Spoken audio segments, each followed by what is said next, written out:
करायचं हा प्रश्न. म्हणजे विकासाचंच कामं संपल्यानंतर मग पुढे काय करायचं, गरजा वाढत राहतात, अपेक्षा वाढत राहतात आणि त्या अपेक्षेप्रमाणे विकासाचं काम आपल्याला पुढे न्यायचं आहे. मी बांधकाम विभागाला मनापासून धन्यवाद देईन की अतिशय चांगलं शहर करा, सुंदर शहर करा. कारण आमच्याकडं सबवे फार आवश्यक होता, कारण देशी केंद्रीय शाळेची मुलं त्या मार्गाने जातात आणि एकदा मोठा रस्ता झाल्यानंतर वाहनं एवढ्या वेगाने जाणार, त्यामुळे मुलांना शाळेत जाण्याच्यासाठी जी काही अडचण होती ती अडचण या निमित्तानं निश्चितपणाला दूर होणार आहे. आणि अशाच प्रकारची अनेक कामं जी आहेत, जी पाईपलाईनमध्ये आहेत, जी मंजूर झालेली आहे, जी अर्धवट आहेत, जी पूर्णत्वाला गेलेली आहे, या सगळ्याच कामाला जबरदस्त वेग देण्याचं काम आम्ही करणार. एवढंच या निमित्ताने आपल्याला सांगू इच्छितो. असंच आपलं प्रेम सदैव आमच्या मागे असावं अशी अपेक्षा मी आपल्या सर्वांच्याकडनं करतो. सण आहे, आपला नसला तरी आमच्या भगिनींचा सण आहे, तेव्हा त्याच्या शुभेच्छा या निमित्ताने देतो. धन्यवाद. जय हिंद. जय. या मनसोक्त मार्गदर्शनानंतर श्री संडेसाहेब आभार प्रदर्शन करतात.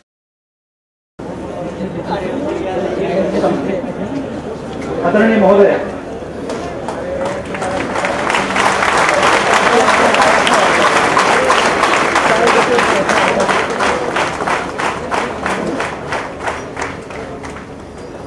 आपल्या लातूरचे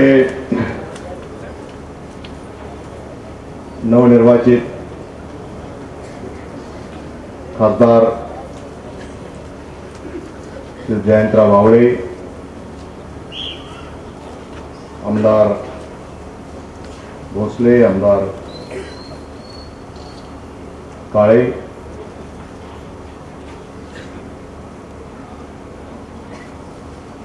ॲडव्होकेट झंवर, जिल्हा परिषदेचे अध्यक्ष, नगरपालिकेचे अध्यक्ष अमित,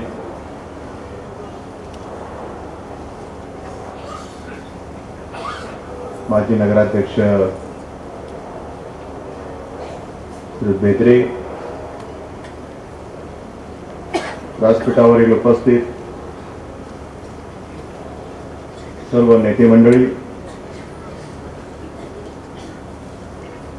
डॉक्टर सोलपुरे, डॉक्टर तायडे, या महाविद्यालयातील सर्व प्राध्यापक, सर्व पॅरामेडिकल स्टाफ, या महाविद्यालयातील आमचे सर्व विद्यार्थी मित्र,